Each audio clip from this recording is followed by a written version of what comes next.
인천시가 주민 참여 예산을 확대합니다. 특히 주민들의 참여를 늘린 동계획형 사업도 시작했습니다.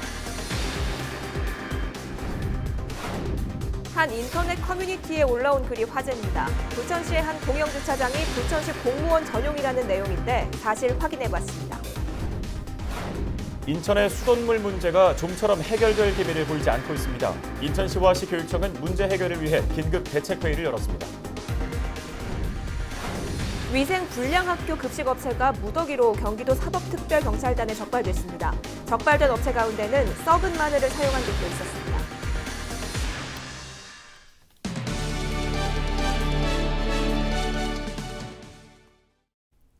시청자 여러분 안녕하십니까? 헬로티비 뉴스 시작합니다. 오늘의 첫 소식입니다. 인천시가 올해부터 주민 참여 예산의 형태와 규모를 다양하게 추진하고 있는데요. 동마다 예산을 계획해 주민들이 내 동네 일에 애정과 관심을 쏟을 수 있게 만든 동계획형 사업도 이제 막 시작됐습니다. 동별 주민 참여 예산의 추진 과정을 이정아 기자가 취재했습니다. 퇴근길 저녁, 주민참여예산제 추진단인 신용민 씨의 하루는 동네 우범 지역을 샅샅이 살피는 일로 마무리됩니다. 자율방범대 10년차 경력을 살려 인적드문길 따라 CCTV부터 가로등까지 하나하나 살핍니다. 좀 빌라가 있어가지고 사람이 의외로 많이는 다니더라고요, 이쪽에.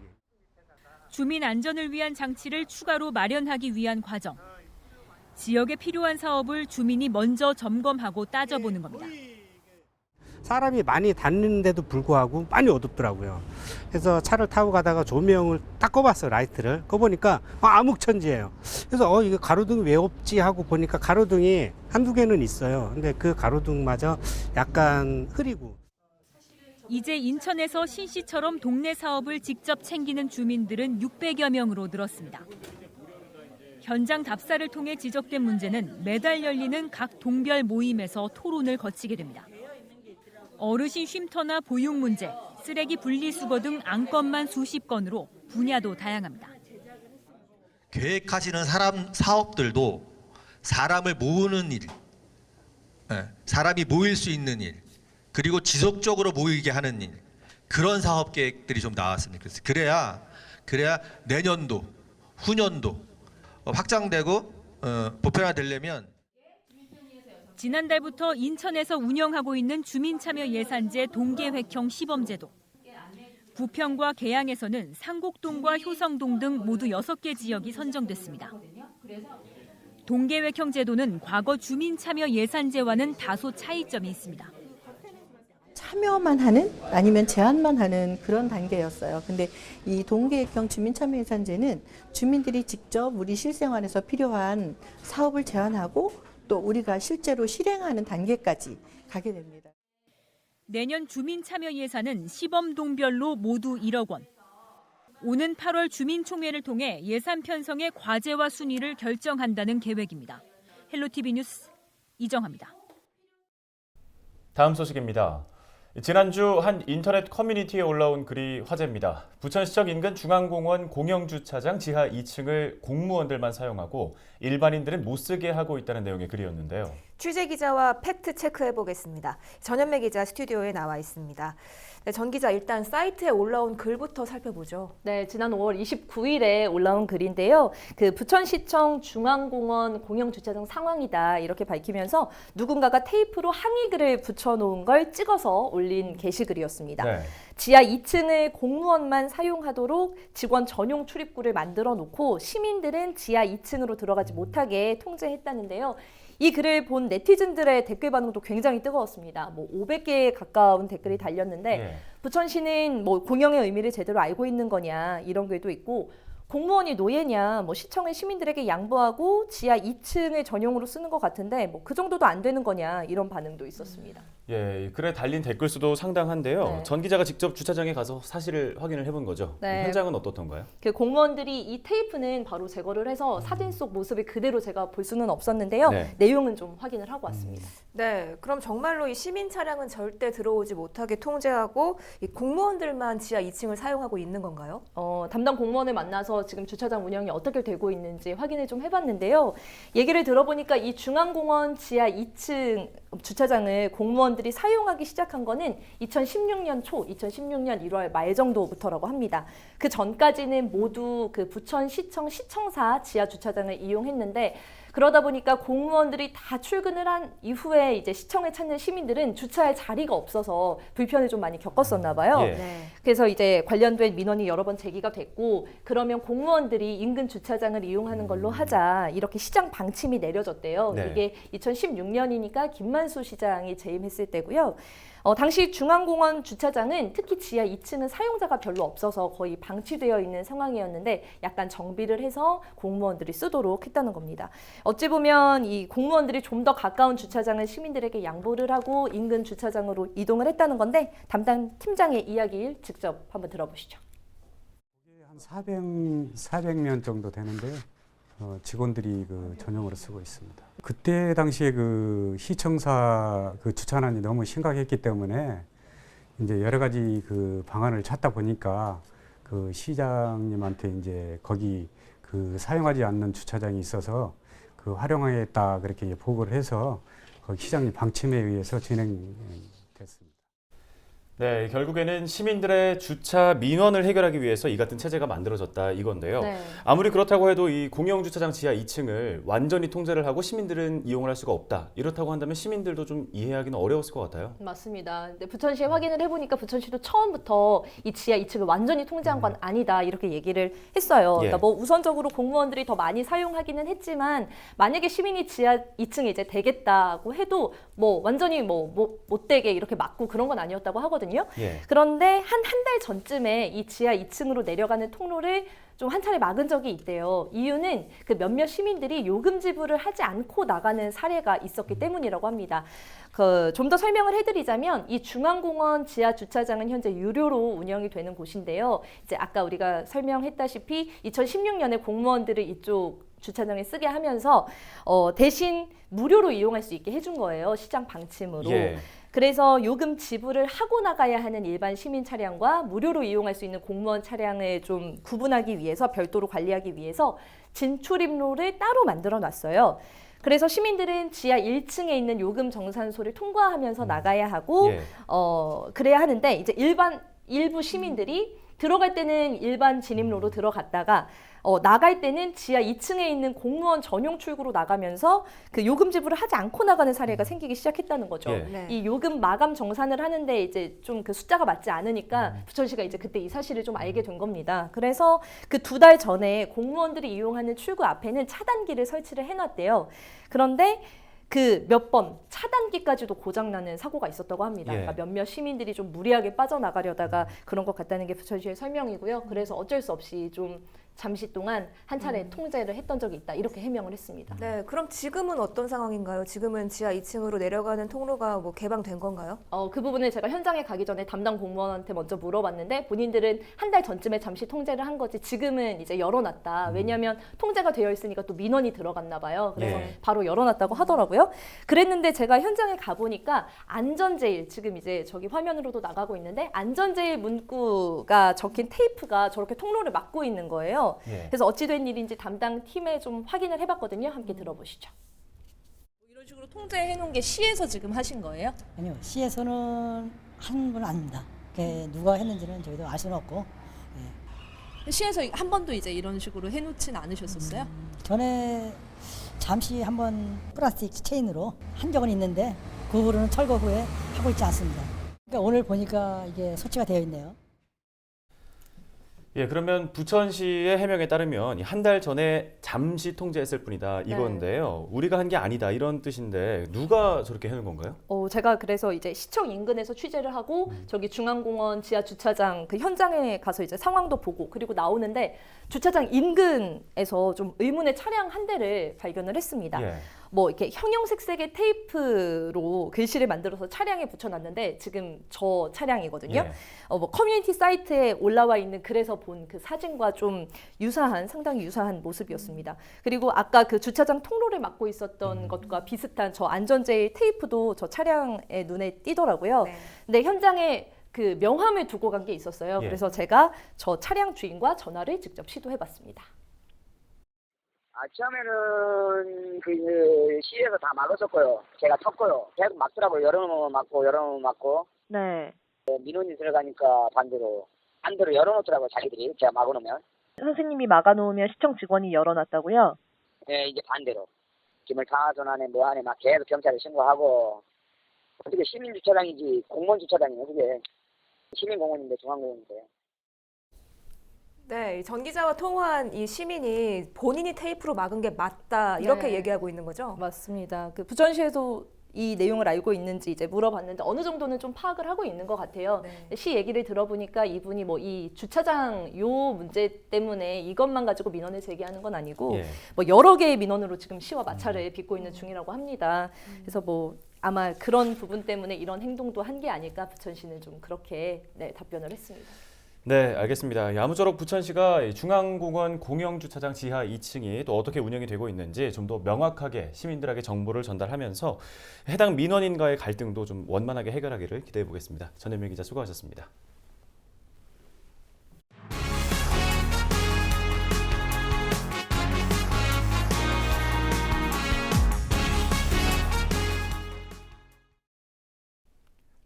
경기도 특별사법경찰단이 유통기한이 지난 축산물을 보관하는 등 위생불량 학교 급식업체를 무더기로 적발했습니다.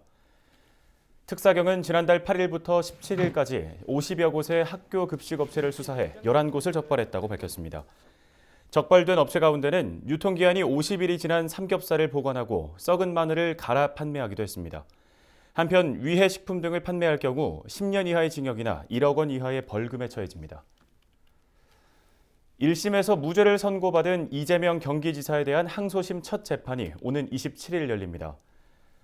수원고등법원은 이재명 지사에 대한 항소심 첫 공판일이 오는 27일 오전 10시 30분으로 확정됐다고 밝혔습니다. 검찰은 이재명 지사가 1심에서 공직선거법 위반 혐의 등 4가지 혐의에 대해 무죄가 선고되자 곧바로 항소했습니다. 붉은 수돗물 문제가 좀처럼 해결되지 않고 있습니다. 수도꼭지에서 엿새째 붉은 물이 흘러나오고 있습니다. 결국 엄마들은 인천시를 찾아와 초동대처의 문제를 지적하며 대책 마련을 주문했습니다. 김지영 기자가 보도합니다. 인천 일부 지역에서 붉은 수돗물이 흘러나오는 현상이 엿새째 계속되고 있습니다. 4일 아침 서구의 한 주민이 찍은 영상입니다. 수도를 틀자 금세 하얀 필터가 붉게 변합니다. 인천시는 당장 인천 서구 수돗물 사태를 해결하라! 참다 못한 엄마들이 피켓을 들었습니다. 서구 일부 지역에서 시작된 붉은 수돗물은 이미 청라와 중구 영종 지역까지 번진 상태입니다. 아이 3명이나 키우고 있으면서도 이 물로 아이를 씻겨야 되는지, 이 물로 아이들을 밥을 해줘도 괜찮을지 너무 불안할 수밖에 없고요. 계속 물만 틀어보게 되고요. 우리 아이들 깨끗한 물 먹게 해주세요. 인천시청 앞에서 열린 집회에는 서구 맘카페 회원들과 지역 시민단체 등 주민 100여 명이 참여했습니다. 집회 참가자들은 이번 사태에 대한 인천시 상수도사업본부의 부실 대처를 강하게 비판했습니다. 상수도본부는 책임지고 사죄하십시오. 주민들을 기만하고 우리 5월 30일 날부터 이렇게 움직였습니까? 아니요, 기다렸습니다. 대책을 세워주겠지, 뭔가 대안이 나오겠지, 뭔가 방안이 나오겠지 기다리고 믿었습니다. 오늘 5월 30일부터 지금 거의 일주일이 다 돼가는 오늘 화요일까지도 대책 나왔습니까? 문자라도 발송됐습니까? 문제 해결을 위한 4가지 대책도 주문했습니다. 인천시 내 전담팀을 꾸려 긴급 조치를 시행하고 환경 전문가를 투입해 피해 지역 수질 검사를 진행할 것, 또 주민 대처 매뉴얼을 만들어 제공하고 피해 보상책을 제시할 것도 요구했습니다. 주민들이 납득할 수 있도록 민관 전문가로 구성된 위원회를 구성하고 모든 정보를 공개하고 주민들과 소통하라! 주민들은 인천 서구 수돗물 문제 해결을 위한 주민 비상대책위원회를 꾸리고 문제 해결관 별도로 인천시를 상대로 행정소송까지 벌일 계획이어서 당분간 논란은 계속될 전망입니다. 티브로드 뉴스 김지영입니다. 수돗물 수질 문제로 인천시 서구와 영종 지역 학교들이 급식을 중단했는데요. 인천시와 인천시 교육청이 5일 문제 해결을 위해 긴급 회의를 열었습니다. 먼저 시교육청은 학생들을 위한 생수 공급 등을 인천시에 요청했습니다. 또 오는 7일까지 수질 검사를 의뢰하고 수질 적합 판정을 받은 학교는 급식을 재개한다는 방침입니다. 인천시도 시교육청에서 요청한 수질 검사를 최우선적으로 진행할 것을 약속했는데요. 박준하 인천시 행정부시장은 이번 급식 중단 사태에 대해 학생들과 학부모들에게 진심으로 사과의 말씀을 드린다며 급식 재개를 위해 최선을 다하겠다고 밝혔습니다. 다음 소식입니다. 인천 지역 시민단체들이 문재인 정부의 전교조의 법의 노조 철회를 촉구하고 나섰습니다. 전교조가 정부로부터 법의 노조 통보를 받은 지 7년이 흘렀는데요. 지역 시민사회단체들은 전교조를 노조로 인정해야 한다고 한 목소리를 내고 있습니다. 원태규 기자가 보도합니다. 전국교직원노동조합이 법의 노조로 판정된 건 지난 2013년 10월. 해직 교원은 조합에 가입할 수 없다는 교원노조법을 어기고 해직자 9명을 조합원으로 받아들이면서 박근혜 정부 때 법의 노조 통보를 받았습니다. 취소하라! 인천 지역 시민사회 교육단체가 인천시 교육청 앞에 모였습니다. 전교조에 대한 정부의 법의 노조 통보를 취소하라고 주장하는 겁니다. 박근혜 정권의 사법거래를 통해 전교조의 지위를 박탈한 사실이 밝혀졌음에도 문재인 정부는 약속했던 법의 노조 취소 조치를 하지 않는다고 비판했습니다. 문재인 대통령, 당신이 법의 노조를 집권 취소하지 않고 있습니다. 문재인 대통령, 당신이 전교조를 탄압하고 있습니다. 문재인 대통령, 당신은 더 이상 촛불 대통령이 아닙니다. 지역 55개 시민사회단체가 이를 위해 한 목소리를 내고 있습니다. 단체들은 문재인 정부의 결단을 요구했습니다. 해직자의 노조 가입을 막고 있는 노조법 시행령 9조 2항을 즉각 폐지하고 전교조의 지위를 회복시켜야 한다고 강조했습니다. 더 이상 기다리지 말고 이를 핑계로 더 이상 지연하지 말고 지금이라도 당장 전교조에 대한 노조 아닌 결정을 철회하기를 바랍니다. 하지만 정부는 전교조의 법의 노조 문제가 대법원에 계류돼 있는 만큼 신중한 입장을 보이고 있습니다. 올해는 전교조 결성 30주년을 맞는 해입니다. 30년의 역사 속에서 우리 교육의 변화를 위해 노력했던 성과는 분명한 만큼 전교조에 대한 사회적 합의가 조속히 필요해 보입니다. NIB 뉴스 원태규입니다. 다음 소식입니다. 환경을 위해 일회용품을 줄이자는 목소리가 높아지고 있죠. 지방자치단체나 공공기관에서도 이런 문화를 정착시키기 위한 캠페인을 진행하고 있는데요. 경기도 공무원들은 종이컵 대신 텀블러를 사용하고 비닐봉투나 플라스틱 빨대를 사용하지 않겠다고 결의했습니다. 최창순 기자가 취재했습니다. 한 달에 한 번 경기도청에서 열리는 공감 소통의 날 행사. 경기도지사와 실국장, 직원들이 참석한 가운데 일회용품 굿바이 캠페인이 진행됐습니다. 환경 콘서트를 개최하고 환경 홍보 대사로 활동하는 등 환경과 평화에 관심이 많은 경기도 홍보대사, 가수 김종서 씨도 참석해 캠페인에 힘을 실었습니다. 환경 문제는 제가 강조를 안 하더라도 너무나 지금 시대에도 화두고 우리가 꼭 지켜야 할 과제인 것 같습니다. 이제 이거는 선택이 아니고 필수입니다. 경기도 직원은 관내에서 일회용품 사용을 일절하지 않는다는 내용의 결의가 이루어졌습니다. 일회용품 굿바이!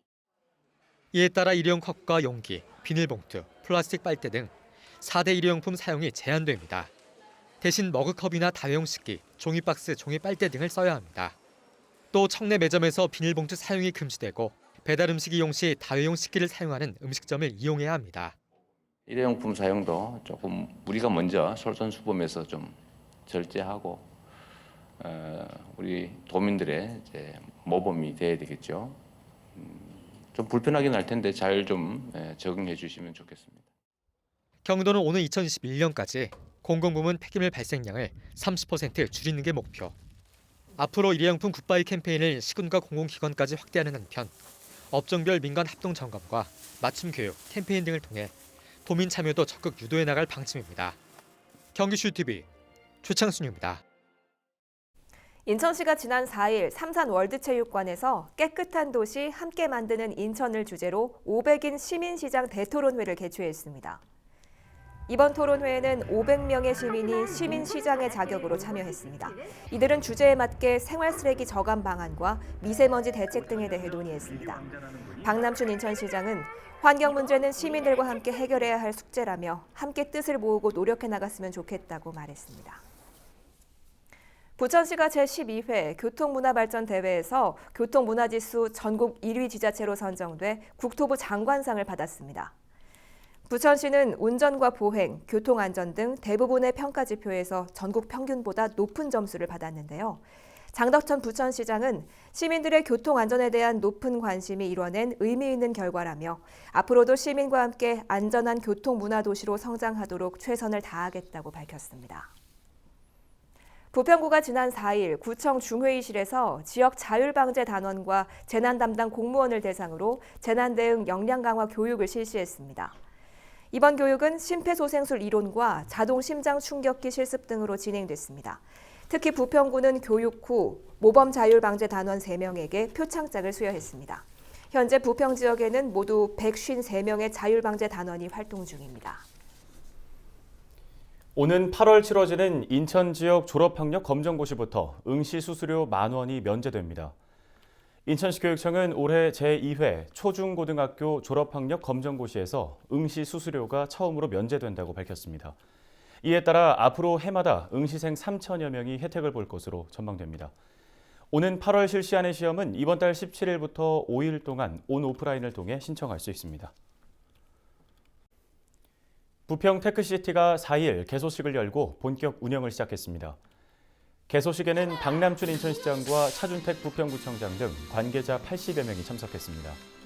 부평 테크시티는 부평 산단의 ICT 산업 발전을 돕기 위해 마련된 업무 지원 시설입니다. 한편 지역 청년 사업을 지원하는 부평 혁신 지원센터도 이날 함께 문을 열었습니다. 경기도가 전체 신생아 출산 가구 중 80%에 산후조리비를 지급했습니다. 도는 지난 4월 말까지 태어난 신생아 수가 모두 2만 9천여 명으로 80%에 해당하는 2만 3천여 명의 부모에게 산후조리비 50만 원을 지역화폐로 지급했습니다. 경기도는 신생아 출생일을 기준으로 경기도에서 1년 이상 거주한 출산 가정이라면 소득에 상관없이 누구나 출생아 1인당 50만 원의 산후조리비를 경기 지역화폐로 지급하고 있습니다. 경기도교육청이 사립유치원 감사를 완료하고 처분이 확정된 16개 유치원 명단을 공개했습니다. 16개 유치원에 대한 재정상 조치액은 총 18억 7천여만 원으로 한 개 원당 평균 1억 1천여만 원 수준입니다. 도교육청은 유치원에 따라 적게는 400만 원에서 많게는 9억여 원까지 처분을 내렸습니다. 또 이들 유치원 중 세금 탈루가 의심되는 11개 유치원 53억 4천여만 원에 대해서는 국세청에 통보할 예정입니다. 도교육청은 지난 1월부터 4월까지 57개 사립유치원에 대한 감사를 진행했으며 감사 결과가 공개된 유치원과의 형평성 등을 고려해 감사 자료 제출을 거부한 유치원 명단 16곳도 함께 공개했습니다. 날씨 알아보겠습니다. 현충일인 목요일은 오전 기온 18도, 낮 기온 27도로 일교차가 클 것으로 보입니다. 다만 오후 되면서 흐리고 한때 비가 내릴 것으로 전망돼 크게 덥진 않겠습니다. 이제 반소매 차림이 아니면 바깥 활동하기 버거울 정도입니다. 주간 날씨 볼까요? 목요일 오후부터 내리는 비는 금요일까지 이어지겠습니다. 일부 지역에서는 강한 비바람이 예상되니까요. 시설물 정비 다시 한번 신경 쓰시는 게 좋겠습니다. 전국 날씨 보시죠.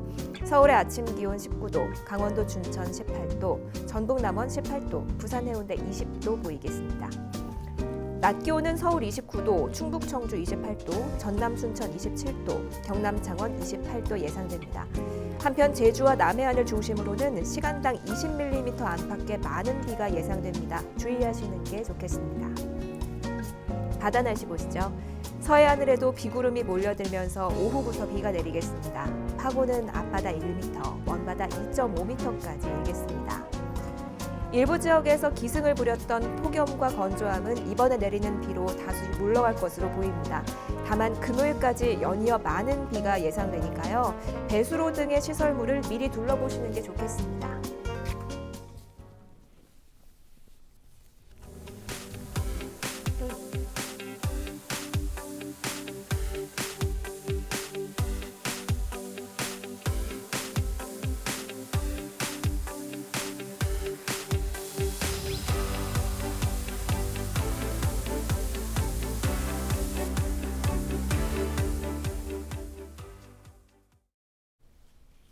오늘 준비한 소식은 여기까지입니다. 헬로티비 뉴스는 언제나 지역 주민 여러분 곁에 있겠습니다. 시청해주신 여러분 고맙습니다.